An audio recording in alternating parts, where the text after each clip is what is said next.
Hello friends, welcome to the beauty of Ayurveda. Friends, आज के ये सेशन में हम लोग राजक्षमा व्याधि पूरा डिटेल में देखेंगे चिकित्सा के साथ। और चिकित्सा में कौन से पॉइंट आपको याद रखने वो मैं अच्छे से ट्रिक के साथ आपको बताऊंगी, ठीक है। तो सबसे पहले देखो फ्रेंड, जो मतलब राजक्षमा है वो त्रिदोषज व्याधि है, गंभीर है और संक्रामक व्याधि है, ये सभी को पता ही होगा। इसमें एक स्टोरी भी दी है जो हम लोग देखेंगे थोड़ी देर में। आपको पता है ना, इसमें सारे धातुओं का शोषण होता है, इसी वजह से इसका अदर नेम शोष भी बोलते हैं इसको। या फिर इसमें मतलब क्षय भी होता है, ठीक है। तो बॉडी का जो क्षय होता है इसकी वजह से ही इसको क्षय भी बोला जाता है। तो यहाँ पे कुछ कारण बताए हैं कि कौन से इंसान में ये ज्यादातर पाया जाता है, तो आपको ये समझना है। देखो, वंश परंपरा मतलब इसमें अगर पूर्व जन्म में पूर्व जन्म नहीं, वंश परंपरा मतलब जो वंश मतलब अपने पहले वाले जो अपने पापा है या फिर ग्रैंडफादर है उनमें अगर ये डिसीज हुआ होगा तो हमें भी हो सकता है। युवावस्था मतलब ये स्पेशली युवावस्था में होता है, ऐसे बोला गया है। व्यवसाय में बताया गया है कि जो लोग ज्यादा मतलब ऐसे प्लेस पे काम करते हैं जहाँ पे धूल निकलता है, या फिर कोई गिरनी है, या फिर कोई ऐसे मशीन के पास वो अगर काम करते हैं, ठीक है, तो उनको ज्यादा ये व्याधि होती है। और जहाँ पे दाट वस्ती मतलब जहाँ पे बहुत ज्यादा लोग एक साथ रहते हो, जैसे वो प्लेस कैसे हो जाएगा, फिर पूरा अस्वच्छ हो जाएगा, सूर्य प्रकाश विरहित, मतलब वहां पे जो सूर्य प्रकाश है नहीं आ रहा है, ठीक है, ऐसे प्लेस पे भी हो सकता है। उसके बाद यहाँ पे गरीबी और पैसा, मतलब अगर किसी बहुत ज्यादा गरीब है, उसको खाने के लिए नहीं मिल रहा है, या फिर पैसों की कमतरता है, तो वहां पे भी हो सकता है, ऐसे बोला है। अगर कोई बहुत ज्यादा श्रम करता है, ठीक है, बहुत कष्ट करता है, तो उसके लिए भी मतलब ये व्याधि हो सकता है उसको, क्योंकि वो अति कष्ट, वो भी हम लोग रीजन देखेंगे 4। और जीर्ण रोग भी बोला है, मतलब अगर किसी को कुछ व्याधि हुआ है तो वो एज अ उपद्रव बोल के भी राजक्षमा होता है, जैसे कि जीर्ण कास में हो सकता है, श्वास में हो सकता है, मधुमेह है, वातश्लेष्मिक ज्वर, ये सारे व्याधि यहाँ पे बताए गए हैं। उसके बाद हम लोग उत्पत्ति के ऊपर आते हैं फ्रेंड। तो उत्पत्ति के बारे में देखो यहाँ पे क्या बोला है। तो यहाँ पे एक स्टोरी बताई है कि आप सभी को पता है, प्रीवियस वीडियो में भी मैंने बताया था, मतलब जो सेकेंड ईयर का बनाया था उसमें भी ये सेम स्टोरी थी। उसमें जो चंद्र रहता है वो प्रजापति को टोटल 28 गर्ल्स रहते हैं, डॉटर्स रहते हैं, तो वो उन सभी से शादी कर लेता है, लेकिन उसकी जो फेवरेट रहती है वो रोहिणी रहती है, तो वो उसके साथ ही अच्छे से बिहेव करता है। बाकी जो रहेंगे 27 उनके साथ अच्छे से बिहेव नहीं करता है। तो उनके जो डॉटर्स रहेंगे फिर वो पापा को कंप्लेन करते हैं, मतलब प्रजापति को। तो कंप्लेन करने के बाद उसको बहुत गुस्सा आ जाता है चंद्र का, ठीक है। तो फिर वो मतलब उसका जो क्रोध होता है उससे ही चंद्र को राजक्षमा की उत्पत्ति होती है।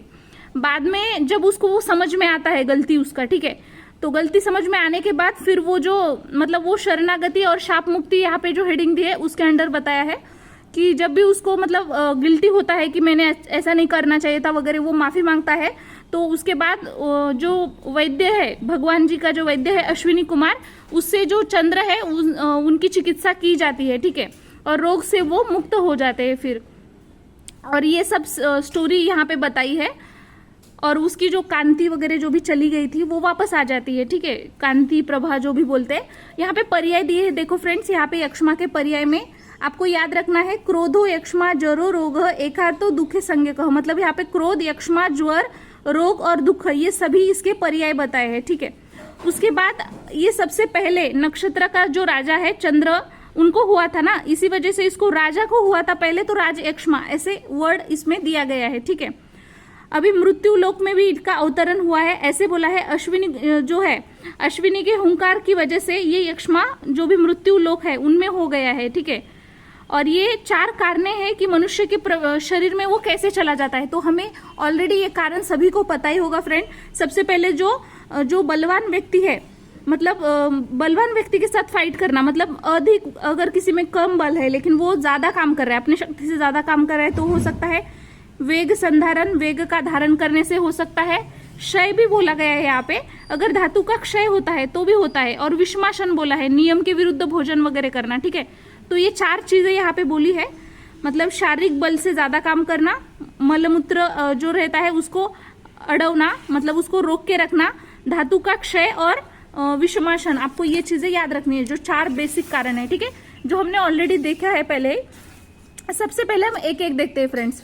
तो सबसे पहले देखो साहसिक जो यक्ष्मा है उसमें क्या बताया है, सिंपल ऐसे बताया है कि समझो अपनी शक्ति से ज़्यादा अगर शक्ति वाले के साथ हम लोग लड़ते हैं या फिर बहुत ज़्यादा अध्ययन करते हैं, बहुत ज़्यादा वेट अगर हम लोग उठा रहे हैं या फिर पैर से खूब ज़्यादा टाइम तक चल रहे हैं, मतलब बिल्कुल खाना ही नहीं खा रहे, या फिर बहुत हाइट से हम लोग वहाँ पे जंप कर रहे हैं, ठीक है, या फिर खूब ज़्यादा स्विमिंग कर रहे, पढ़ रहे हैं या फिर किसी को मार रहे हैं, अपनी शक्ति है उससे ज़्यादा अगर कोई भी काम हो, ठीक है, वो सभी चीज़ें इसके लिए रिस्पॉन्सिबल है।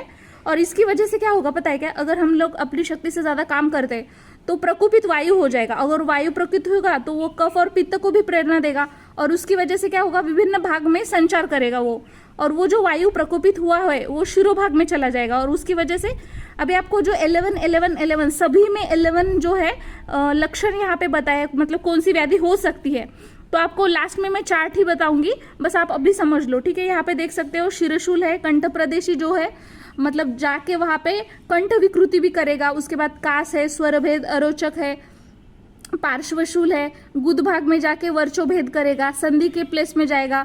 उसके बाद ज्वर है, उरशूल उरस्थल में शत उत्पन्न करेगा, ठीक है। तो वो जो पेशेंट है बहुत ज़्यादा मतलब क्या बोलते हैं उसको, कफ मतलब खोखलेगा ऐसे, ठीक है।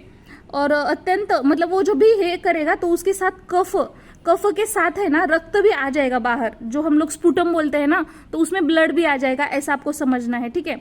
मतलब इसमें बस इतना याद रखना है कि अपनी शक्ति से ज्यादा वो काम कर रहा है, ठीक है। मतलब बुद्धिमान अगर व्यक्ति है ना तो उसने ऐसा नहीं करना चाहिए, ऐसे यहाँ पे बोला गया है। जो सेकंड वाला है ना फ्रेंड्स, वेग संधारण के बारे में बोला है। तो वेग संधारण तो सभी को पता है, जो नॉर्मल अपने वेग रहते, कोई भी वेग हो, ठीक है, अगर उसको बहुत ज्यादा शर्म आ रही है या फिर गंदा सा लग रहा है या फिर भय की वजह से, भीति की वजह से, वो जो भी वेग है जैसे अपान वायु, मूत्र वेग, पुरुष वेग, अगर वो अड़ा के रख रहा है, ठीक है, इसी वजह से क्या होगा, वायु, कफ और पित्त प्रेरित हो जाएंगे और वो शरीर के ऊर्ध्व अधः तिर्यक प्रदेश में जाके फिर वो विकार उत्पन्न करेंगे। तो उसकी वजह से प्रतिशाय, कास, स्वर भेद, अरोचक, पार्श्वशूल, शिरशूल, ज्वर, अंसावमर्द, अंगमर्द, बार बार ओमिटिंग आ जाना, ये सारी चीजें हो जाएंगी, ठीक है। और वात, कफ, पित्त, ये जो तीन है उनके लक्षण युक्त अतिसार होगा। तो ये आपको याद रखना है, 11 जो भी यहाँ पे बताए हैं, ठीक है।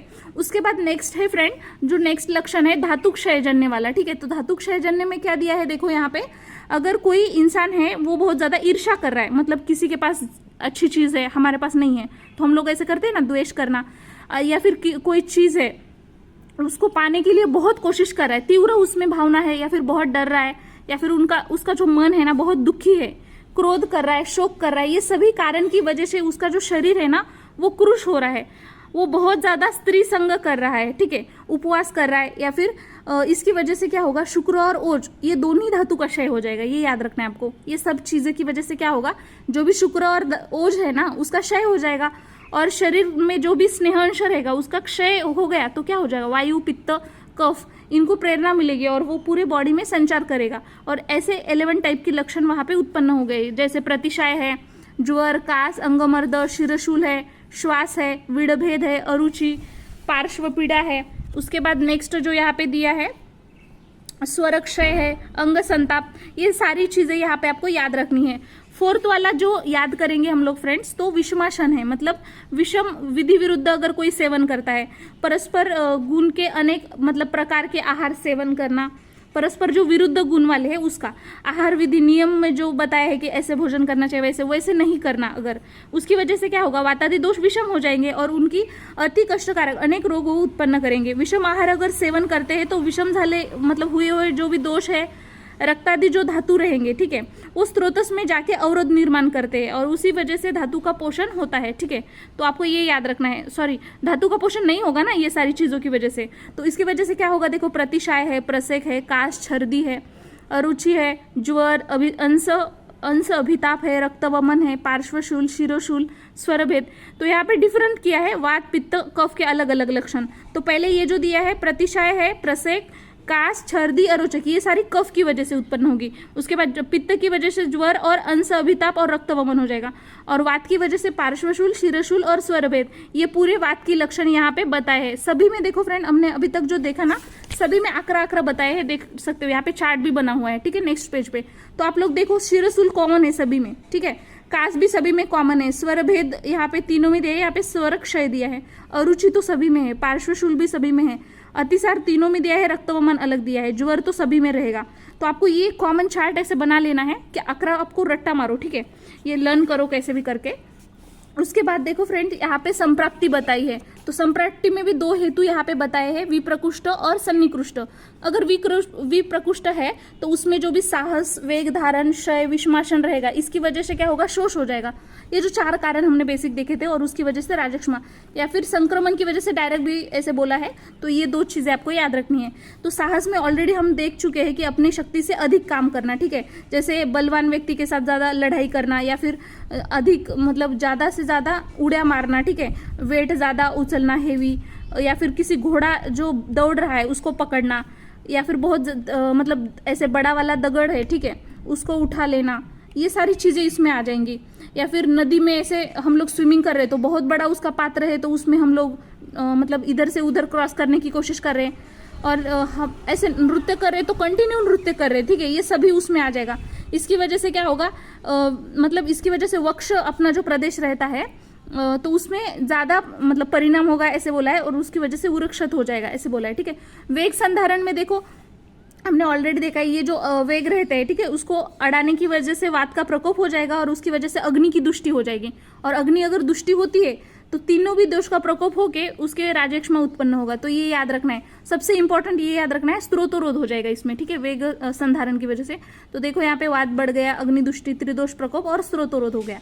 क्षय में भी ऐसे ही बोला है कि क्षय में क्या बोला है, देखो अगर कोई इंसान सतत क्षीण होता है, मतलब बहुत ज्यादा, और उसकी वजह से क्या होगा, उसके भी 2 कारण यहाँ पे बताए, देखो शारीरिक और मानसिक बताए। शारीरिक में बहुत ज्यादा अगर कोई व्यवहार कर रहा है, ठीक है, मतलब इंटरकोर्स कर रहा है या फिर अनशन कर रहा है, बहुत ज्यादा उपाशी रह रहा है, ठीक है, रक्तस्राव आदि ये सारे बताए हैं। मानसिक में ईर्ष्या है, द्वेष है, विषाद आदि ये सारी चीजें बताई है। इस सभी की वजह से क्या होगा, रोगी जो है क्रुश होके क्षीण होता है, और इसी वजह से राजक्षमा उत्पन्न होता है, ये याद रखना है। और विषमाशन में आपको याद रखना है कि इसमें जो व्यक्ति है ना, खुद के मतलब प्रकृति, करण, संयोग, राशि, देश, काल, उपयोग, संस्था, उपयोक्ता, ये जो आहार, विधि, विशेष, आयतन है 8, ठीक है, और जो भी द्वादश आसन प्रविचार है, इनके विरुद्ध अगर आहार सेवन करता है ना, तो उसको विषमाशन बोलेंगे। विषमाशन की वजह से ही स्त्रोतरोध होता है, ठीक है, जिसकी वजह से राजक्षमा उत्पन्न होता है। यहाँ पे देख सकते हो, यहाँ पे संप्राप्ति भी दी है, तो पहले तो निदान, फिर वो 4 हम लोग लिखेंगे, फिर दोष जैसे बढ़ते हैं, स्त्रोतरोध वगैरह, वो आगे का जो भी है हमने ऑलरेडी देख चुके हैं, ठीक है। ये अभी सबसे इंपॉर्टेंट जो देखेंगे पूर्व रूप में देखेंगे, ठीक है। देखो यहाँ पे श्लोक भी दिया है, पूर्व रूपम प्रतिशाय दौर्बल्यम दोष दर्शन, मतलब वो जो उसमें है ना प्रतिशाय, मतलब बहुत ज्यादा सर्दी हो जाएगी, दौर्बल्यता आ जाएगी। अगर किसी चीज में अगर दोष नहीं भी है ना, तो वो इंसान को दोष दिखने लगता है, शरीर में बहुत ज्यादा विभत्सता दिखती है, घृणा, भोजन, मतलब उसने खाना भी खाया है फिर भी उसके अंदर बल और मांस का क्षय हो जाएगा। स्त्री संज्ञ, मद्य, मांस, भक्षण, इसमें उसको ज्यादा आवड़ निर्माण होती है, ठीक है, याद रखना है। शरीर के ऊपर मतलब हमेशा उसको ऐसा लगेगा, मतलब थोड़ी भी ये हो रहा है तो भी उसको सोने के लिए पांगर के सोना अच्छा लगता है, मतलब कुछ भी ढक के सोना अच्छा लगेगा। और जो भी खाने पीने की जो भी वस्तु रहेंगी, तो उसमें जो भी मस्कीटोज वगैरह रहेंगे, कीटक या फिर हेयर्स, ये सब दिखेंगे उसको, ठीक है। और उसके जो भी बाल और जो नेल्स रहेंगे ना, वो बहुत ज्यादा बढ़ेंगे। और स्वप्न में उसको पक्षी, पतंग, हिंसक, श्वापद आदि, मतलब ऐसे इसके पक्षी वगैरह, इसके जो भी हिंसक रहेंगे ना, उसकी वजह से वो परेशान रहेगा। या फिर वो किसी ऐसे राख के ऊपर, राख का जो डिगार रहता है उसके ऊपर बैठा है ऐसे लगेगा। जलाशय, बड़ा सा जलाशय है ना, वो पूरा अट रहा है ऐसे उसको लगेगा। जो भी पर्वत रहेगा वो उसको ऐसे दिखेगा कि वो गिर रहा है पर्वत ऐसे। और आकाश में जो भी ग्रह नक्षत्र रहते वो भी ऐसे गिर रहे हैं, ऐसा उसको मतलब स्वप्न में आता है, ठीक है। ये सारे पूर्व रूप रहेंगे। उसके बाद नेक्स्ट जो देखेंगे राजक्षमा के विस्तृत वर्णन जो यहाँ पे बोला है उपक्रम में।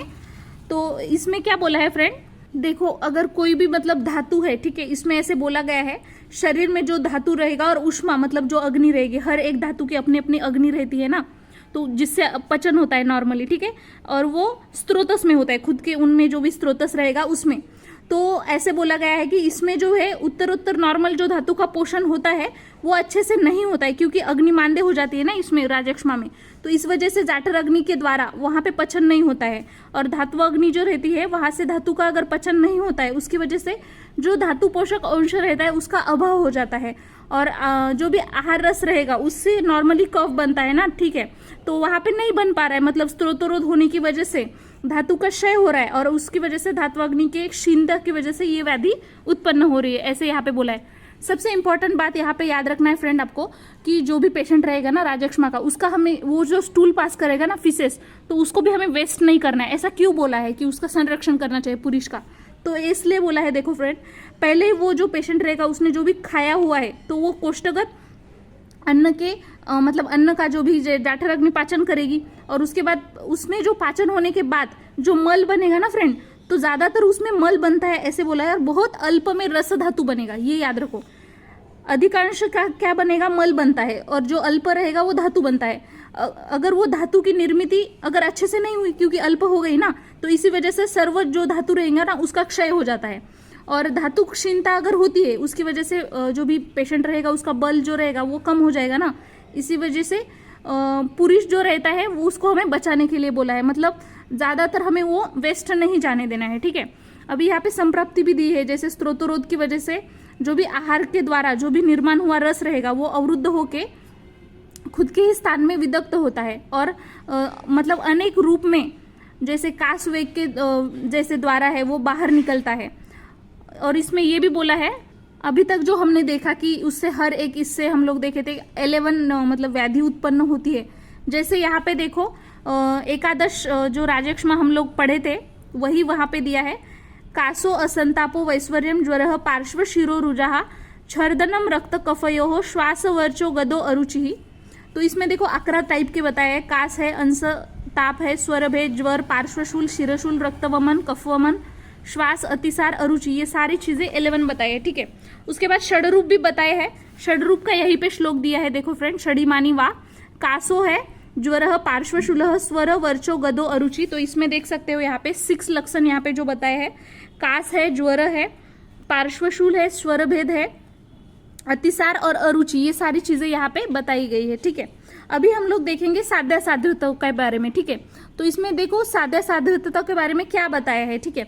तो सबसे पहले ऐसा बोला है कि जो समझो पेशेंट ऐसा है जिसका बल और मांस क्षीण हो चुका है, ठीक है, तो उसको, और ये जो 11 लक्षण है ना वो है, तो वो असाध्य है ऐसा बोला गया है। लेकिन अगर पेशेंट को ये 11 लक्षण है लेकिन उसमें बल और मांस अगर पुष्ट है ना, परिपुष्ट है वो बल और मांस से, फिर भी वो साध्य है बोला है। समझ रहे ना मैं क्या बोलना चाह रही हूँ। देखो अगर बल मांस क्षीण हुआ है और उसमें वो 11 लक्षण जो हमने ऑलरेडी देखे सभी में 11 वो अगर है, ठीक है, तो भी वो असाध्य बोला है। लेकिन अगर उसमें बल और मांस धातु जो है पुष्ट अगर है ना, तो उसको अगर लक्षण भी है तो भी वो साध्य है ऐसे बोला गया है।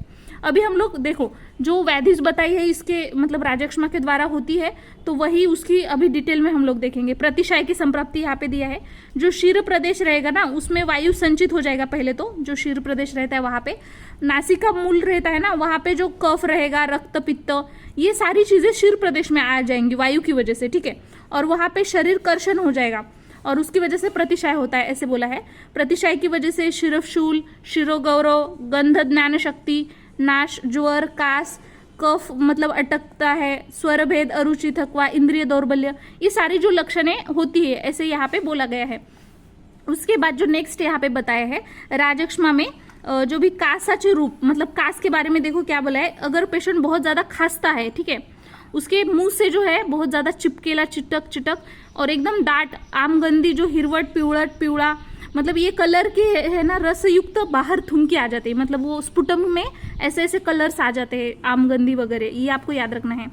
और यहाँ पे सामान्य लक्षण अभी तक हमने क्या देखा था, एकादश राजक्षमा देखा, षडरूप देखा। अभी ये 3 वाला जो है त्रिरूप राजक्षमा, तो उसमें याद रखो आपको अंश पार्श्व अभितापश्च संताप कर पादयो हो ज्वर सर्वांगश्च इति लक्षणम राजक्षमा। मतलब जो अंश प्रदेश रहेगा दोनों वहां पे मतलब उसको ये हो जाएगा, बाहू में वगैरह, बाजू में वगैरह है ना पेन हो जाएगा, और संताप करवा दे, हाथ और पैर में दाह हो जाएंगे, ठीक है। और उसके बाद ज्वर, ये 3 चीजें आपको याद रखनी है। अभी देखो नेक्स्ट यहाँ पे जो फ्रेंड बताया है स्वर भेद में संप्राप्ति बताई है।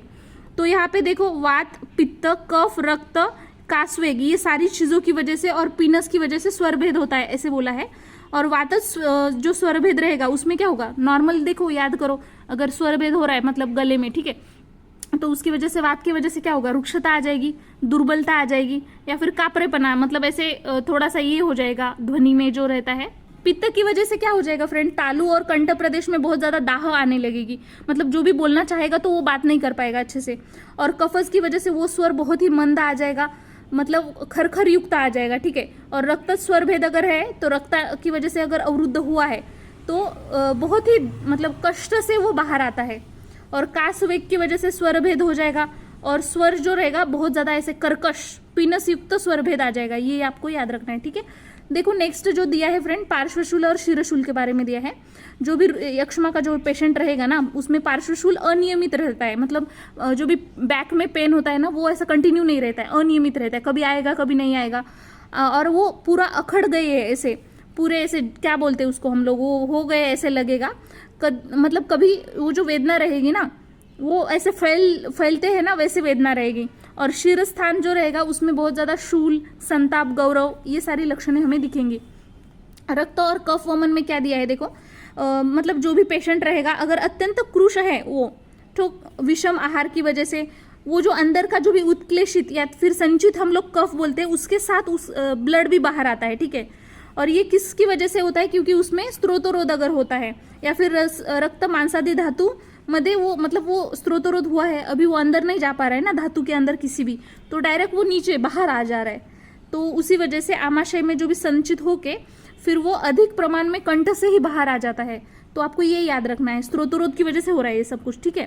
श्वास के बारे में अगर हमने नोटिस किया तो देखो यहाँ पे जो भी यक्ष्मा का जो रोगी रहेगा उसमें उरस्थल में वायु और कफ की विकृति की वजह से अवरुद्ध हुआ है ना, तो इसी वजह से श्वास उसको डिफिकल्टी जाएगी, श्वास लेने में श्वास रोगग्रस्त हो जाएगा वो। अतिसार में देख सकते हो कि जाठराग्नि अगर मंद हो जाती है, ठीक है, मतलब जाठराग्नि मंद होने की वजह से आहार रस का योग्य मतलब निर्मिति नहीं हो रही है, मतलब हो भी रही है फिर भी उसका वो अच्छे से शोषण नहीं हो रहा है ना। अपक्व आहार जलांश पिच्छिल अशा द्रवमलाच्या रूपात गुदमान, मतलब वो जो अपक्व रहेगा जिसका पोषण अच्छे से मतलब शोषण अच्छे से नहीं हो रहा है बॉडी में, तो वो द्रवमल के रूप में गुद से बाहर निकल जाएगा और ये अतिसार का रूप धारण कर लेगा, ये आपको याद रखना है। अरुचि में आपको क्या याद रखना है फ्रेंड, कि जो भी वात पित्त कफ स्वतंत्र मतलब एक साथ भी हो सकते हैं या फिर स्वतंत्र ही जीवा और हृदय जो प्रदेश रहेगा वहां पे आश्रय लेंगे और उसकी वजह से क्या होगा, अरुचि उत्पन्न होगा। अभी देखो मनो अनुकूल मतलब उसको जो पसंद है वो आहार अगर उसको नहीं मिल रहा है, ठीक है, उसकी वजह से भी अरुचि हो सकती है। या फिर जो मुख रहेगा पूरा तुरट होने की वजह से, जो भी है वातज मतलब वात की वजह से मुख पूरा तुरट हो जाएगा, ठीक है, और पित्त की वजह से पूरा कड़वा कड़वा लगेगा और कफ की वजह से मधुर हो जाएगा। और मनोविकार जन्य अरुचि में भी यही मतलब बोला गया है कि यही दिखेगा हमें। यहाँ पे तो हमने जो पढ़ा है ना वही है फ्रेंड, यहाँ पे जो त्रिरूप हमने देखा था, उसके बाद षडरूप और एकादश रूप, आप लोग बाद में ये वाला देख लेना क्योंकि ऑलरेडी हम देख चुके हैं। वमन क्यों होता है, वमन की कारण क्या है, यहाँ पे बोला है। अगर कोई पेशेंट में समझो अरुचि है, बार बार खांसी आ रही है उसको, ठीक है, मतलब वो दोष जो है अंदर के पूरे ऐसे एकदम बाहर निकलने के लिए तरस रहे, ठीक है। और यहाँ पे बोला है अगर किसी को भय है उसकी वजह से भी छर्दी और वमन होती है, ये सारे कारण है और इसमें अन्य उपद्रव में भी वमन हो सकता है, ठीक है, ये आपको याद रखना है। और उसके बाद देखो राजक्षमा की दोष अनुसार चिकित्सा यहाँ पे बोला है, त्रिदोषज है ना राजक्षमा, तो यहाँ पे बस इतना बोला है कि जो दोष प्रबलता रहेगी और निर्बलता, ये दोनों की चीजें जो दिया है यहाँ पे फ्रेंड, यक्ष्मा में साधारण चिकित्सा, तो आपको ये जो है प्रतिशाय, शिरशूल, काश, श्वास, स्वरक्षय, पार्श्वशूल, इनके उपाय अभी यहाँ पे नेक्स्ट पेज पे बताए हैं, देख लेते हैं हम लोग एक बार। तो देखो फ्रेंड यहाँ पे जो पीनस में चिकित्सा बताई है, तो पीनस में आपको सबसे पहले उसका स्वेदन करवाना है, उसके बाद अभ्यंग। देखो ये कौन सी व्याधि हो गई, शिरोगत व्याधि हो गई ना, तो शिरोगत के लिए हम लोग नस्य वगैरह कर सकते हैं ना, वो सब करेंगे। अभ्यंग, धूम है, आलेपन, परिषेक, अवगाहन वगैरह इनका प्रयोग करना है। और उसके साथ में ही हमें उनको जौ का जो भी राइस रहेगा, ठीक है, रवा या फिर यवागु, उसका आहार उसको खाने के लिए देना है। उसके बाद जो यक्ष्मा में यहाँ पे बोता है मांस प्रयोग, तो मांस प्रयोग में कौन सा मांस रहेगा, जैसे लावा, तितर, कोमड़ा, चिमनी, ये सभी का मांस है ना, तूप में डाल के, घी में डाल के उसको अच्छे से पकाना है, उसमें सेंधव, लीम का रस, अम्लवेतस, मिरपुड़ी, ये सब डाल के खाने के लिए देना है। और अजा मांस का भी प्रयोग यहाँ पे बोला है। तो जो भी बोकड़ रहेगा उसके मांस के साथ जो भी पिंपली है, जव चूर्ण है, कुड़ित, सुंठ, डालिम दाने, आवड़ा का चूर्ण है, वो डाल के पकाना है। और उसके बाद जो मांस रस तैयार हो जाएगा तो वो रुग्ण को देना है। इसके प्रयोग की वजह से जो पिनस आदि सहा रोग है ना वो दूर हो जाएंगे। सबसे इंपॉर्टेंट चीज याद रखो फ्रेंड इसमें कि आपको ये याद रखना है कि जो भी मांस रहेगा ना, किसी भी मांस का प्रयोग बोला है ना, तो सबसे पहले ये चीजें समझ लीजिए आप। मांस जो रहेगा उसमें पहले सबसे पहले वो जो भी मतलब अपने क्या बोलते हैं जाठराग्नि को प्रदीप्त करने वाले जो भी द्रव्य रहेंगे ना वो डाल के फिर घी में या फिर तेल में उसको पकाते हैं। ये हर चीज में कॉमन आ जाएगा, जो आपको याद रखना है।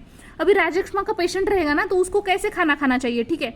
तो सबसे पहले यहाँ पे देख सकते हो जो भी जव, गेहूं, उनकी रोटी, और जो साली के तांदुल रहेंगे उसका भात, मूड़ा, कुड़ित, ये जो रहेगा उसके साथ यूश, इसका सेवन करना है। नॉर्मल जो अपन खाते हैं वही है फ्रेंड, ठीक है। पेय में क्या क्या पीने के लिए बोला है, जो यहाँ पे वारुणी मध्य रहेगा ना उसके ऊपर का ही भाग, जो स्वच्छ भाग रहेगा वही पीने के लिए बोला है। और जो भी लघु पंचमूल रहेगा उसमें डाल के षडंग जो परिभाषा रहेगी, मतलब षडंग पानीय में जो शुद्ध किया हुआ जल रहेगा ना उसमें धने और सुंठ मिला के वो पीना है।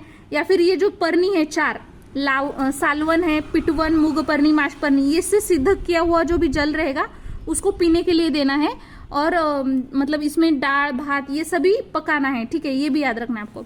उसके बाद स्वेदन भी करवाने के लिए बोला है। तो स्वेदन हम लोग कैसे करेंगे, जो भी खिचड़ी रहेगी, रोटी, उड़ीद का पीठ, ये सारा जो रहेगा एक पोटली में बना के फिर उसको संकर स्वेद जो विधि रहेगी वैसे ही रुग्ण के जो कंठ रहेगा या फिर पार्श्व, वक्षस्थल, शीर, इनका स्वेदन करवाना है हमें, ठीक है।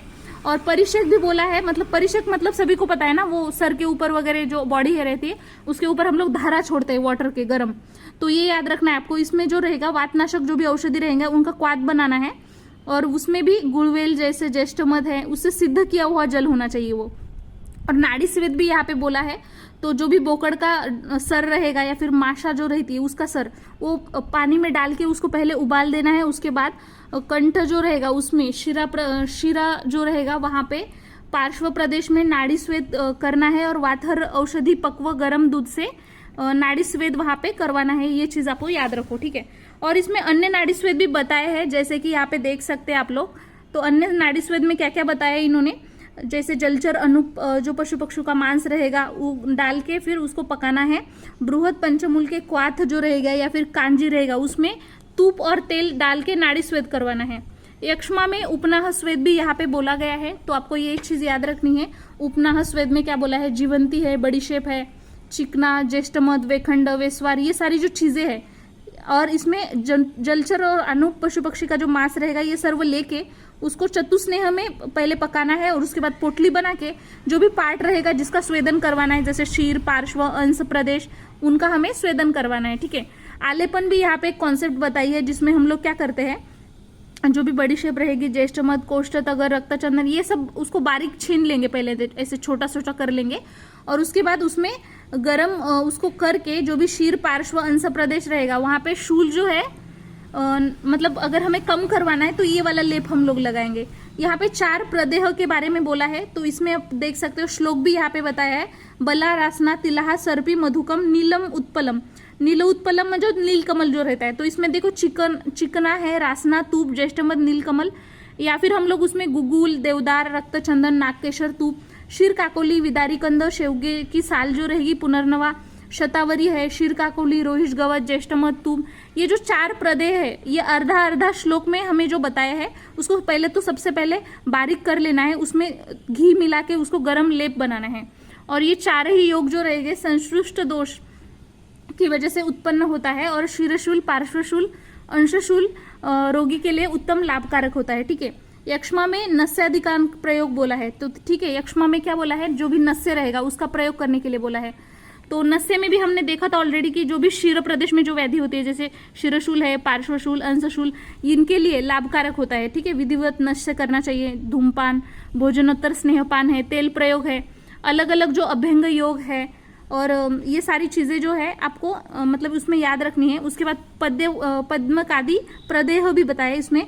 पद्य काष्ठ जो रहेगा, वाड़ा, रक्तचंदन, इनका चूर्ण बना के वो घी में डाल के ठंड लेप बनाना है, ठीक है। या फिर ज्येष्ठ मध, मंजिष्ठा, नागकेशर, उसमें घी में मिला के ठंड लेप करके फिर उसको हम लोग दाह अगर कहीं पे भी हो रहा है तो उसको शमन के लिए यूज कर सकते हैं। प्रपौंड्राकादि प्रलेप भी यहाँ पे बोला है। प्रपौंड्रिक मतलब नील कमल का जो केसर रहेगा वो उसको बोला है। तो निर्गुंडी कमल केसर, नील कमल, कशेरुका, क्षीरकाकुली, इनका चूर्ण बना के वो घी में ऐसे मिक्स करके उसका लेप बनवाना है। और एक जो यहाँ पे दिया है दाह शामक उपचार में, अगर किसी को बहुत ज्यादा दाह हो रहा है, ठीक है, तो उसमें चंदन आदि जो भी तेल रहेगा या फिर शतघुत तेल जो रहेगा उसका अभ्यंग करवाना है, या फिर हम लोग उससे परिषेक भी करवा सकते हैं। अभी इसमें वमन और विरेचन, इसमें एक चीज याद रखो फ्रेंड, अगर समझो पेशेंट है ऑलरेडी इतना वीक है, अगर उसको हमने विधिवत भी मतलब वमन विरेचन करवाना है तो सबसे पहले उसको स्नेहन स्वेदन करवाना है और उसके बाद मृदु वमन विरेचन करवाना है, क्योंकि हमें सभी को पता है वो ऑलरेडी इतना क्रूश है ना, दुर्बल है।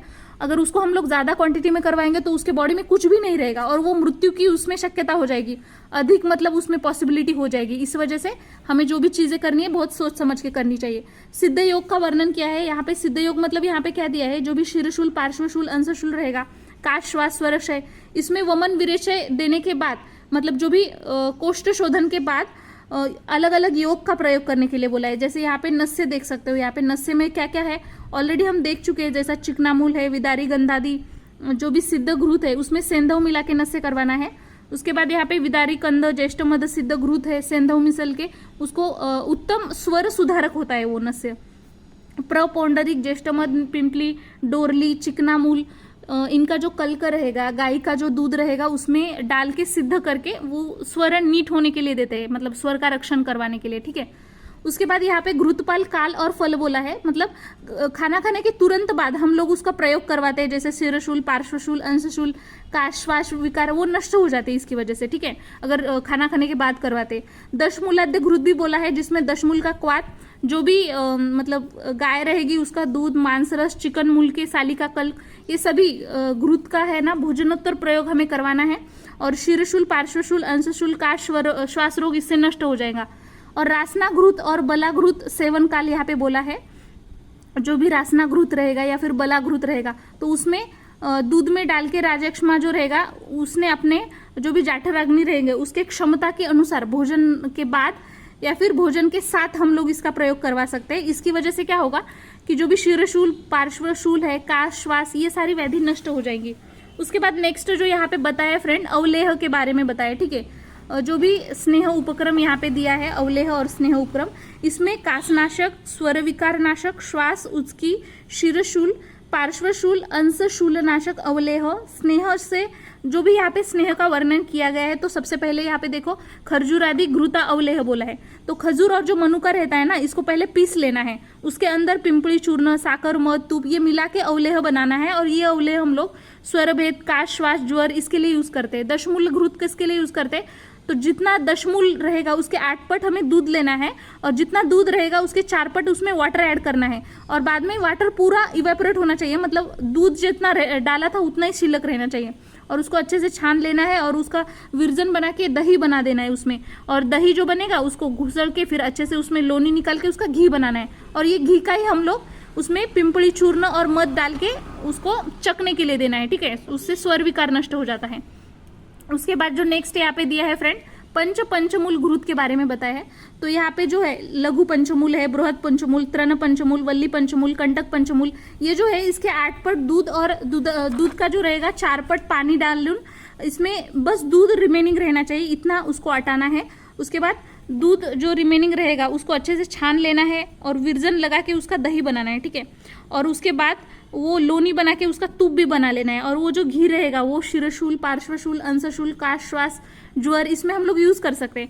जो दूसरा रहेगा पंचमूल घृत, इसमें जो भी 5 पंचमूल रहेगा उसका क्वाथ बनाना है और दूध लेना है उसके 4 पट और दूध का जो 1 चतुर्थांश रहेगा उसमें घी भी ऐड करना है। फिर घृत सिद्ध बना के उसको छान लेना है और ये भी रहेगा। तो काश, श्वास, स्वरभेद, उचकी, शीर्षशूल, पार्श्वशूल, अंशशूल इसमें हमें उपयुक्त रहेगा।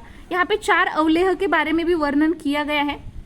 तो जो 4 अवलेह, तो इसमें पहले जो दिया है खजूर, पिंपली, मनुका, हिरडा, काकड़, शिंगी, धमासा, उसके बाद आंवला, हिरडा, बेहड़ा, पिंपली, नागरमोथा, शिंगाड़ा, गुल और साकर, उसके बाद क्षीरकाकोली, कचूर है, पुष्कर मूल है, उसके बाद तुळशी बीज, साखर, गुड़, सुंठ, चित्रक, जो भी भाताच्या लाह्या, पिंपली, आवळा, गुड़, ये सभी जो है हमें इसका अवलेह बना लेना है और इसकी वजह से क्या होगा, श्वास, स्वरभेद, पार्श्वशूल नष्ट हो जाएगा।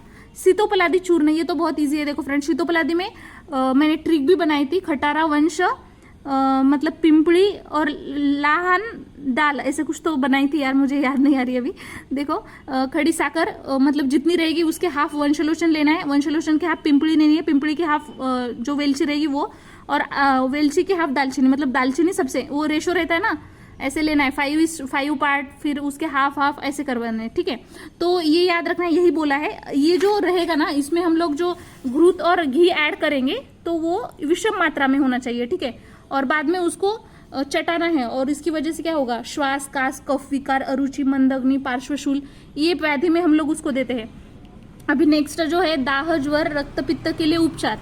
तो राजक्षमा का जो रोगी रहेगा उसके हाथ, पैर और अंग पांग में दाह अगर हो रही है, ठीक है, ज्वर, ऊर्ध्वक रक्त पित्त अगर हो रहा है, तो उसके लिए हम लोग वासा घृत, शतावरी घृत का प्रयोग करना चाहिए, बहुत हितकारक रहता है। उसके बाद जो बोला है दुराल भाद्य घृत बोला है, इसमें भी बहुत सारे द्रव्य यहाँ पे देख सकते हो, धमासा, गोकरू, सालवन, पिटवन, मुद्गपर्णी, माशपर्णी वगैरह, ये सारी द्रव्य क्या करना है, एक एक पल लेना है, उसका पहले चूर्ण बनाना है, और चूर्ण के 10 पट उसमें पानी डालना है, और 1 जब तक रहता है ना वहां तक अटाना है उसको अच्छे से, मतलब वो इवेपोरेट होना चाहिए जो भी वाटर हमने लिया था। और उसके बाद जो है 10वां भाग इतना उसमें क्वाथ, मतलब क्वाथ उसमें अच्छे से उसको छान लेना है। और उसके बाद जो भी कपूर, काचरी, पुष्कर मूल, पिंपड़ी, त्रायमाना, भूही कोवड़ा, काड़े चिराइत, इंद्रजौ, ये सारी द्रव्य एक एक कर्श हमें लेके उसको अच्छे से मतलब बारीक कर लेना है। और उसमें 1 प्रस्थ घृत, 2 प्रस्थ गोदुग्ध उसमें डाल के घृत सिद्ध कराना है।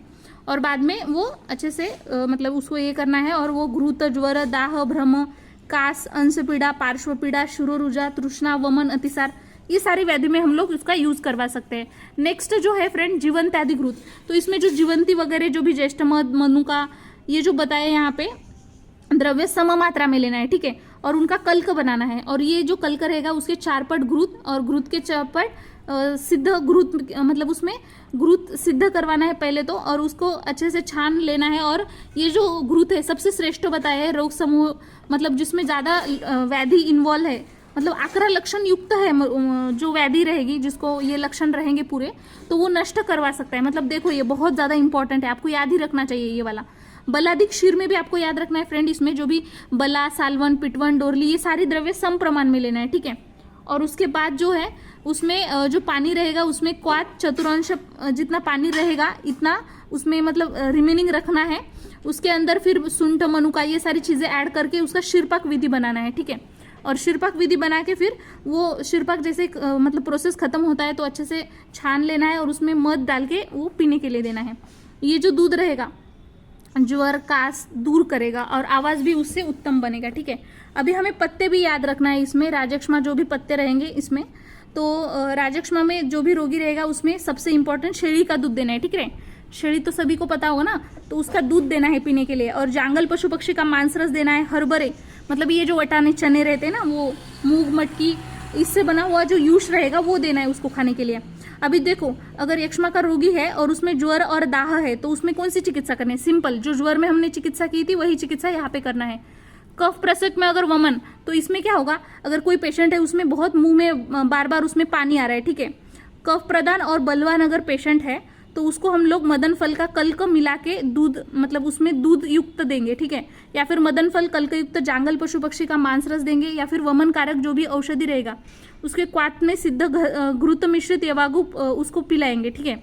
कफनाशक पत्ते में यहाँ पे बोला है, देखो जो भी वमन जैसे उसको होता है उसके बाद जब भी उसका टाइम हो जाएगा खाना खाने का, वो अग्निदीपक औषधि युक्त एकदम हल्का सा उसको खाना खाने के लिए देना है।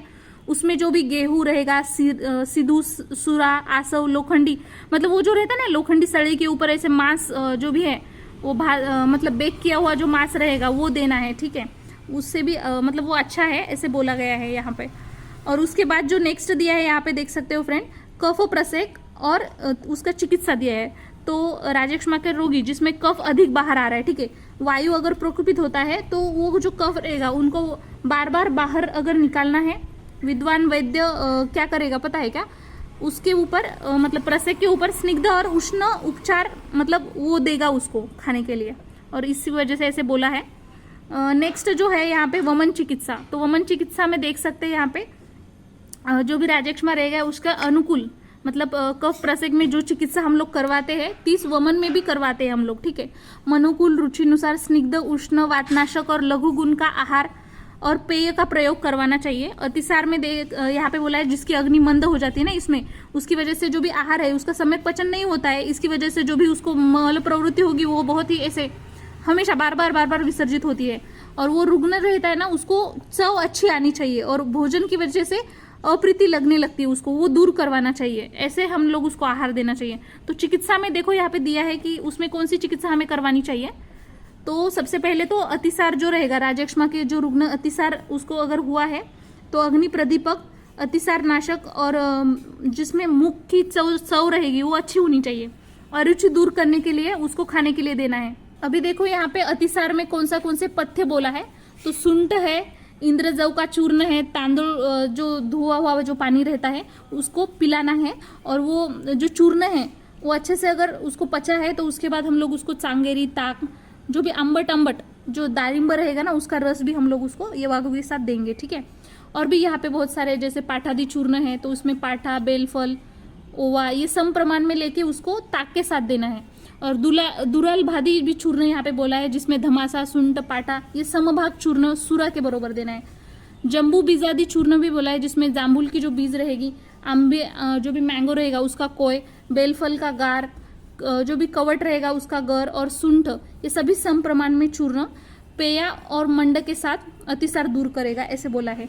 खड़यूष एक बताया है कॉन्सेप्ट, इसमें भी वही है कि इसमें हम लोग जो भी पाटादि, दुराल भादी, जम्बादी ये जो 3 योग है उसके क्वाथ जो रहेंगे उसमें मूंग, मसूर, तुरी की जो दाल रहेगी उसके युक्त युष तैयार करेंगे और उसमें घी और जो भी अम्बट डालिम का रस है, नींब, वो डाल के फिर उसको खाने के लिए प्रयोग करेंगे, ठीक है।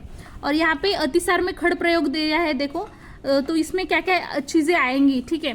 तो सबसे पहले देखो वेत रहेगा उसके पत्ते, अर्जुन के पत्ते है, जामुड़ा है ना उसके पत्ते, और शेवगे के पत्ते है, गंभराची या फिर मेहंदीची पाने, ये सारी चीजें जो बोली है ना ये 8 खड़ है जो हमें मतलब उसका पत्ता है ना, बस इतना याद रखिए कि उसमें स्वरस हमें बनाना है। हर एक पत्ते का हमें रस निकाल के स्वरस बनाना है और उसमें घी, अम्ल पदार्थ और सेंधव मिक्स करके उसको तैयार करना है। और ये जो खड़ रहेगा उत्तम तरीके से मल उसमें मतलब वो जो द्रवमल बाहर निकल रहा है ना उसको बाहर नहीं निकलने देगा, मतलब वही उसे बांध के रखेगा।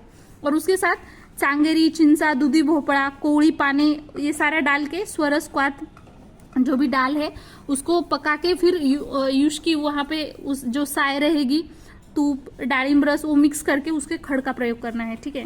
मतलब इतना याद रखो बस, जो मल है ना द्रव जा रहा था बाहर बॉडी से उसको हम बस रोक रहे हैं, उसको संग्रहण कर रहे हैं, ऐसे याद रखो। अभी इसमें मांसरस और रक्तशाली के बारे में बताया, जैसे मल संग्राहक औषध के जो स्वरस रहेंगे या फिर क्वाथ रहेगा उसमें शीघ्र पचन होने के लिए हम लोग क्या करते हैं, जंगल जो पशु पक्षी का मांस है वो उसको पका के दे देते हैं। और जो मांसरस रहेगा मुख्य आहार के लिए हम लोग रक्तशाली का भात उसको खाने के लिए देते हैं। अभी पेय द्रव्य में क्या क्या उसको देना चाहिए हमें, तो पेय द्रव्य में आपको याद रखना है, यक्ष्मा में अगर अतिसार हुआ वाला रुग्ण है, स्थिरादि है, तो इसमें शालीपर्णी, कृष्णपर्णी, डोरली, रिंगरी ये सारी जो चीजें हैं सिद्ध जल उत्तम लाभकारक होता है। मतलब ये जो गण है उसका षडंग व्याख्यानुसार उत्तम जल लाभकारक, मतलब इससे बना हुआ जो रहेगा उत्तम लाभकारक रहेगा। और या फिर मट्ठा सूखा जो रहेगा उसका रस, उससे बना हुआ जो मध्य रहेगा डालिम का रस, उसको पीने के लिए देना है। इसकी वजह से 2 चीजें अच्छी हो जाएगी, एक तो अग्नि प्रदीपन हो जाएगा उसका और मल संग्रहण हो जाएगा। अभी अरुचि की चिकित्सा हम लोग देखते हैं। अगर किसी की अरुचि हो गई, ठीक है, रुचि उत्पन्न करना है, तो सबसे पहले मुख वैरस्य को दूर, उसमें क्या उपचार करना चाहिए, तो ऐसे बोला है दंत साफ करना चाहिए मॉर्निंग में और नाइट में दोनों टाइम में। तो उसमें वो जो भी काड़ी रहेगी वो यूज करनी है कुंचला की जैसे। और उसके बाद जो भी वेलची, तुमरू, लवंग ये है ना चबा चबा कर खाने के लिए देना है। कवल धारण करवाना है, नित्य धूमपान करवाना है उसको। जाठराग्नि प्रदीपक जो भी पाचक स्वादिष्ट औषध रहेगा उसका सेवन करवाना है। और जो भी पेशेंट रहेगा ना हितकारक और रुचिकर द्रव्यानी संस्कृत जो भी पदार्थ रहेंगे वो खाने पीने के लिए उसको देना है जो रुचि उत्पन्न करे। यहाँ पे मुख शोधक भी 5 योग का वर्णन किया है। तो सबसे पहला है दालचीनी, नागरमोता, छोटी वेलची, धने, नागरमोता, आंवला, दालचीनी, दारू, हळद, दालचीनी, ओवा, तेल बल, ये सारा जो है 5 मुख धावक योग के बारे में बताया है। ये श्लोक में है ना प्रत्येक चरण में एक एक या इसके अनुसार यहाँ पे बोले है ये जो योग रहेगा रुचिकारक मुख शोधक रहेंगे ऐसे बोला है। और ये जो योग है इसकी एक गोली बना के उसको मुंह में रखना है और इसकी वजह से मुंह भी स्वच्छ हो जाएगा और फिर धीरे धीरे ऐसे मुंह उससे मतलब उसकी मूवमेंट करवानी जिससे वजह से वो अच्छे से वहाँ पे मिक्स मुंह में चला जाए। ठीक है, कवल योग भी बताया यहाँ पे जिसमें सूरा, माधविक, सिद्धू, तिल, तेल ये सभी विषम मात्रा में लेना है। ठीक है, और मद और तुप उष्ण मात्रा में लेके फिर उसमें दूध और जो भी उसका रस रहेगा जिस आपको पदार्थ जो पसंद है उसके साथ कवल धारण करवाना है। यवानी शाड़व चूर्ण में क्या बताया देखो, यवानी शाड़व चूर्ण में बताया ओवा, चिंच, सुंठ, अम्लवेतस, आंबट डाळिंब, आंबट बोरे ये सारा एक कर्ष, धने, सोरवचल, जीरे, दालचीनी ये पूरा अर्धा कर्ष, पिंपली वगैरह। तो उसमें मरीच ये सारी द्रव्य हमें पहले छोटा बनाना है, एकदम उसको कूट लेना है और उसके बाद वस्त्रगाळ करके उसमें जो भी साखर रहेगी मतलब पीसी हुई साखर उसको अच्छे से मिश्रण करवाना है। और ये जो चूर्ण रहेगा इसकी वजह से पूरा जो टंग रहेगा वो अच्छा होगा, स्वच्छ हो जाएगा। हृदय और आहार रुचिकर रहेगा, हृदय रोग, प्लीहा विकार और बाद में जो भी पार्श्वशूल वगैरह जो रहेगा ना वो नष्ट हो जाता है इसकी वजह से। और मलावरोध भी दूर करेगा, श्वासनाशक, ग्राही, ग्रहणी, अर्शनाशक रहेगा। उसके बाद नेक्स्ट जो दिया है तालिस आदि चूर्ण दिया है। तालिस आदि में आपको याद रखना है ये 5 द्रव्य, तालिस पत्र, मिरे, सुंठ, पिंपली, वंशलोचन ये जो द्रव्य रहेगा मतलब इसका 1 भाग, इसके 2 भाग, 3, 4 ऐसे भाग लेना है और उसमें हाफ भाग जो रहेगा लहान वेलची लेना है। ठीक है, और पिंपल का जो रहेगा वो 8 पट लेना है, 8 पट दळलेली जो शुभ्र उसमें साखर ऐड करनी है। ठीक है, मतलब इसका वस्त्रगाळ करवा के फिर उसको जो कास, श्वास, अरुचिनाशक, जाठराग्निक तो प्रदीप्त करने के लिए, हृदय रोग, पांडु रोग, ग्रहणी विकार, राजक्षमा, प्लीहा रोग, ज्वर नष्ट करता है। और वमन अतिसार शूलनाशक है, इसी वजह से वायु को जो भी गति रहेगी प्रतिलोम उसको भी अनुलोम कर देगा। ठीक है, ये आपको याद रखना है। और ये जो गुटिका है वो चूर्ण के कंपैरिजन में लघु गुण का रहता है जो मतलब इजीली है हो जाता है। ब्रूहन के लिए क्या क्या, अभी देखो पेशेंट तो बहुत वीक हो गया है उसके ब्रहण करवाना है हमें, तो हम लोग क्या करवाते हैं ब्रहण के लिए, तो मांस क्षय अगर है उसमें तो विविध प्रकार के हम लोग प्राणी का मांस उसको खाने के लिए देते हैं। तो सबसे पहले देखो यहाँ पे मतलब यहाँ पे मांस मोर जो रहेगा, ठीक है, पिकॉक उसका मांस देना है। अगर वो नहीं मिल रहा है तो उसके अलावा हम लोग गिधाड़, गुबड़, नीलकंठ इनका भी मांस दे सकते हैं। अगर पेशेंट बहुत मतलब उसको गंदा सा लग रहा है, वो मांस खाने की इच्छा नहीं हो रही है, तो उसको हम लोग ऐसे बोलेंगे कि नहीं ये मांस उसी का है बोल के देंगे। ठीक है, जो भी क्रो रहता है उसका मांस देंगे, तितर का मांस, सांप जो रहता है वर्मी नाम का जो मासी रहता है उसका भी मांस देंगे, जो गांडूर रहेगा ना उसके मांस की अंदर वाली जो आतड़ी रहेगी उसका, कोल्हा, स्थूल मुंगूस, मांजर ये सारे जो प्राणी रहेंगे उसका मांस देना है। ठीक है, जो भी मांस वृद्धि कर जो भी सिंह, अस्वल, तरल, वाघ इसका भी मांस देना है। इतर ही मांस पक्षी जैसे प्राणी का वगैरह मांस हम लोग दे सकते हैं, हत्ती, गेंडा, घोड़ा इन सभी का मांस बारीक टुकड़े करून खीमा करके उसको देना है। मांस अगर वो खाता है तो इसी वजह से पशु पक्षी का जो भी शरीर है उसमें बढ़ जाता है, मतलब सॉरी मांस खाने की वजह से मतलब शरीर अगर किसी पशु पक्षी का बड़ा हुआ है मांस युक्त है तो वैसे ही मांस वो उस इंसान का बन जाएगा, मतलब उसमें भी मांस वृद्धि हो जाएगी, ऐसे यहाँ पे बोला है। उसके बाद देखो छद्दे नाम मांस प्रयोग, मतलब खोटे नाम से उसको देना है। अगर कोई पेशेंट रहता है ना कि उसको मांस खाना बिल्कुल पसंद नहीं, समझो वो वेजिटेरियन ही है प्योर, लेकिन उसमें हमें प्रयोग करवाना पड़ रहा है क्योंकि उसकी चिकित्सा करवानी है, तो हम लोग उसको झूठ बोल के देंगे ना, तो उसको छद्दे नाम बोला है। जैसे यहाँ पे मतलब जो भी मांस रहेगा उसको दे रहे तो उसको झूठ बोल के देना है, बस यही यहाँ पे बताया है। श्रेष्ठ मांस कौन सा रहता है इसमें, तो श्रेष्ठ मांस में आपको याद रखना है जो भी तितर, कोमड़ा, हंस, डुक्कर, ऊंट, गाढ़व, रेड़ा ये सारा इसका श्रेष्ठ बोला है। उसके बाद देखो मांस योनि और उसका प्रयोग, तो मांस योनि में हमें जो हमने पढ़ा था उसमें प्रसह, भूषय, आनुप, वरिशय, जलचर, जांगल, विष्किर, प्रतुद ये जो योनि बताया है उसका जो गुणधर्म है वो लक्ष्य में लेके राजक्षमा का शोषग्रस्त रुग्ण को मतलब यहाँ पे समझो उसमें वात प्रदान हो गया तो उसके लिए प्रसह, भूषय, आनुप, वारिस ये सारे मांस देने के लिए बोला है। अगर कफ प्रदान और पित्त प्रदान है तो उसके लिए प्रतुद है, सुतार, कबूतर, विष्किर का मांस है, धनवज ये सारे पशु पक्षी का मांस लेने के लिए बोला है। लेकिन ये एक चीज़ याद रखनी है आपको, जब भी आप मांस को पकाएंगे तो वो अच्छे से पका होना चाहिए, मनो अनुकूल एकदम ऐसे सॉफ्ट बन जाना चाहिए, रसयुक्त, आकर्षक, उसमें बहुत ज़्यादा ऐसे मसाले वगैरह डाल के बनाना चाहिए जो पेशेंट उसको मना कर ही नहीं पाए। ठीक है, ऐसे। और उसके बाद देखो नेक्स्ट जो है राजक्षमा में जो भी मांस, मध्य, इंद्रिय निग्रहण और वेगावरोध न अगर किसी ने नहीं किया तो उसका क्या महत्व है, तो देखो राजक्षमा में जो भी रोगी रहेगा जो मांस आहार सेवन करता है, माध्यविक, मद्यपान, इंद्रिय निग्रह उदार चित्तवृत्ति का जो जिसको आदत है, और शोष रोग इसमें ज्यादा टाइम तक टिक के नहीं रहता है, मतलब ये व्याधि जल्दी से उसमें खत्म हो जाते हैं, ऐसा बोला है। और जो मल मूत्र इसको कभी रोक के नहीं रखता है, और जो भी वारुनी रहती है ना दारू, तो उसके ऊपर का जो पार्ट रहेगा उसको ही अगर प्राशन कर रहा है, शरीर बाह्य अंग अच्छे से धो रहा है, तो उसको वो जो पेशेंट रहेगा उसमें यक्ष्मा जो है ना व्याधि जल्दी से फिनिश हो जाएगी, ऐसे बोला है। मांस भक्षण के लिए अनुपान, तो अगर कोई मांस भक्षण करे उसमें अनुपान देखो, सुरामंड है, वारुनी, सिद्धू, अरिष्ट, आसव, मद, ये जो बताए हैं यहाँ पे। मांस का सेवन जो करेगा व्यक्ति वो आवड़ी उसके खुद के चॉइस से करना चाहिए, ठीक है, ऐसे बोला गया है यहाँ पे। मद्य द्वारा भी हम लोग दोष शमन युक्ति करवा सकते हैं, जैसे मद्य है उसमें तीक्ष्णता, उष्णता, विशदता, सूक्ष्मता, ये सारी चीजें होने की वजह से स्त्रोतस का मुख ओपन हो जाता है, ये सबसे इंपॉर्टेंट है। देखो मतलब हम मद्य क्यों दे रहे हैं उसको, क्योंकि उसके बॉडी में जो स्त्रोतस है उसका मुख उकड़ना चाहिए, और इसकी वजह से क्या होगा, फिर मुख उकड़ेगा तो सातों धातों का शोषण हो जाएगा, मतलब पोषण हो जाएगा, सॉरी, और इसी वजह से हम लोग उसको देते हैं। घृत का भी प्रयोग हम लोग इसी वजह से करवाते हैं इसमें। तो देखो मांस भक्षस पशु पक्षी का मांस रस से सिद्ध जो घृत रहेगा, इससे योग्य प्रमाण अनुपान बरोबर प्रयोग करवाना चाहिए। जो तूप रहेगा उसके 10 पट दूध मिला के फिर उसको घृत सिद्ध करके मध डाल के उसको पिलाना है, या फिर दशमूल क्वाथ है, गोदुग्ध, ये सारे जो द्रव्य है जो घी के 4 पट इसमें मिला के दे देना चाहिए। और इससे क्या होगा, उत्तम शोषनाशक है, मतलब वो जो व्याधि रहेगी उसको दूर करेगा। पंचकोला भी है, हमें पता है पंचकोल मतलब क्या क्या रहता है, पिंपली, पिंपली मूल, चव्य, चित्रक, सुंठ, ये सारा जो है इसमें उसके चतुरांश जो रहेगा तूप ऐड करना है, और उसके चौपट दूध मिला के सिद्ध करके फिर वो स्त्रोतस शुद्ध करने के लिए, और मुख पूरा उगड़ा हो जाता है स्त्रोतस का जो भी मुख रहेगा।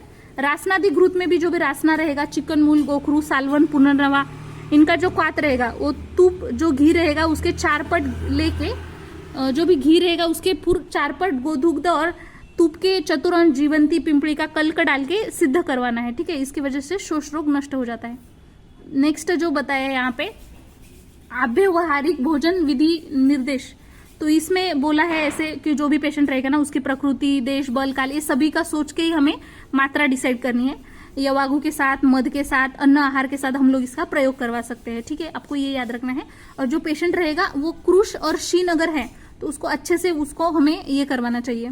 अभी बाह्य प्रयोग में भी यहाँ पे चीजें बोली है कि बाह्य त्वचा के ऊपर भी हम लोग कुछ चीजें अप्लाई कर सकते हैं। अब पहला यहाँ पे दिया है अवगाहन, ठीक है, तो अवगाहन में क्या दिया है देखो, जो भी यक्ष्मा का रोगी रहेगा उसमें स्त्रोतस जो है अवरोध जो है दूर करने के लिए, उसके शरीर में जो भी बल या फिर पुष्टि लाने के लिए हम लोग शरीर का तेल से विधिवत मालिश करवाते हैं। जो भी तेल, तूप, गोदुग्ध, जल, इससे भरा हुआ जो भी स्नान पात्र रहेगा उसमें बिठा के उसको फिर हम लोग जो भी नहाना है वो करवाते हैं, ठीक है। मर्दन और उठने, ये चीज याद रखनी है, जब भी हम लोग उसके बॉडी पे कुछ अप्लाई करें तो बहुत कोमल हाथों से हल्के हल्के इससे दबाना है, ठीक है, क्योंकि वो ऑलरेडी इतना रुक्ष है ना, मतलब सॉरी क्रूश है, तो उसको हमें ज्यादा बल यूज नहीं करना है। और उसमें कौन से औषध उठने में डालने हैं, तो जीवंती, शतावरी, मंजिष्ठा वगैरह ये सारी चूर्ण है, उसको पहले बारीक करवाना है, और उसके बाद 3 पट उसमें जव का जो पीठ रहेगा उसमें मिक्स करवा के, दही रहता है ना उसका, उसके अंदर सर्व चूर्ण उसमें डाल के फिर मध भी उसमें डालना है, और उससे वजह से शरीर उसका एकदम बलवान और पुष्ट हो जाएगा। उसमें स्नान के लिए जो जल लेंगे ना वो पूरे जीवनीय गण उसमें होनी चाहिए, ठीक है। सुगंधी द्रव्य ऐड करके फिर एकदम ठंड अथवा गर्म उसको करके, वो ऋतु अनुसार डिपेंड करेगा, मतलब कौन सी गर्म यूज करना है या फिर ठंड। उसके बाद खाने पीने, भोजन पान, यक्ष्मा में जो भी खाना पीना रहेगा तो स्नान अवगाहन करके फिर उसको उत्तम गंध लेपन, माला धारण करवा के, सुंदर वस्त्र, दागिना वगैरह आभूषित होके शंखादि स्पर्शनीय मांगलिक वस्तुना स्पर्श करावा। मतलब जो भी यहाँ पे हम लोग यक्ष्मा में जो भी खाना पीना है तो उसमें पहले सबको पूजन वगैरह करेंगे, और उसके बाद मनोवांछित जो भी वर्ण रहेगा, रस, स्पर्श, गंध, मन संपद, भोजनोपयोगी विविध जो भी कोशिंबीर वगैरह ये है, आरोग्य कारक जो भी पेय पदार्थ खाने के लिए उसको देना है। पत्ते क्या फॉलो करना है अन्न के रिलेटेड, जो भी हम लोग उसमें धान्य लेंगे ना 1 साल जूना होना चाहिए, ठीक है, और अच्छे तरह से संस्कृत किया हुआ होना चाहिए, लघु, वीर्यवान और स्वादिष्ट होना चाहिए, सुगंधी, जिससे खाने के बाद हमें बहुत ज्यादा आनंद आए, ऐसे होना चाहिए, ठीक है। और उसके बाद यहाँ पे जो बोला है शतक्षीण के जैसे चिकित्सा बोला है यक्ष्मा में, तो शतक्षीण में जो उपदेश किया है वही करना है, मांस और बल बढ़ाना है, बस इतना याद रखो। उपसंहार में क्या दिया है, जो व्यक्ति मतलब किसके बॉडी में ये चला जाता है, होता नहीं है, तो जो अभ्यंग सेवन करता है, उठना से प्रयोग करता है, ऋतु अनुसार शीत उष्ण जल से स्नान करता है, जल अवगाहन आने जो भी शरीर जलते रहता है ओले वस्त्र से हम लोग उसको स्वच्छ करवाते हैं, जो न्यू या फिर आवर्ती वस्त्र धारण करवाते हैं, बस्ती प्रयोग करवाता है, दूध तूप मांस रस भात ये खाता है, जो भी मतलब उसको पसंद है वो मदिरा पान करता है, जो भी उसको पसंद है उसको गंध से सेवन करता है, शुभ चिंतक मित्र प्रसन्न मतलब हमेशा जो हैप्पी रहता है, श्रुति सुखद संगीत वाद्य के श्रवण करता है, हर्षप्रद वातावरण में रहता है, रोग मुक्ति के आश्वासन लेता है, या फिर हमेशा व्यक्ति विषय आदर रखता है, श्रद्धा रखता है, ब्रह्मचर्य का पालन करता है, दान करता है, तप करता है, देव देवता का पूजन करता है, सत्य भाषण बोलता है, सदाचार से रहता है, उत्तम पवित्र मंगल कार्य करता है, मन से वचन से क्रिया से वो दुख जो भी उसको रहेगा आचरण न करता, मतलब चिकित्सक और ब्राह्मण इसका आदर करेगा, सम्मान और पूजन से रोगराज राजक्षमा दूर होता है। और यहाँ पे और भी बोला गया है, जैसे प्राचीन इसमें यज्ञ कर्म भी किया जाता था, हम लोग सिंपली बोल सकते हैं दैव वपाश्रय चिकित्सा, जिससे हम लोग इसको दूर करवा सकते हैं। सो फ्रेंड, आपको अगर चिकित्सा मतलब बहुत पार्ट लग रहा है ना, तो यहाँ पे देख सकते हो नेक्स्ट इसमें बहुत अच्छे से मतलब चार्ट बना के उन्होंने दिया है। अगर आपको इधर का मतलब पढ़ना अच्छा नहीं लग रहा है, ठीक है, और चिकित्सा कैसे इस साल हमें थोड़ा ज्यादा भी है, तो इसलिए आप लोग क्या करो, चिकित्सा का थोड़ा चार्ट वाइज भी देख लो कि मतलब किस व्याधि के लिए क्या है, स्पेसिफिक भी याद रखते हैं आप लोग, तो बहुत अच्छी बात है। Thank you friends.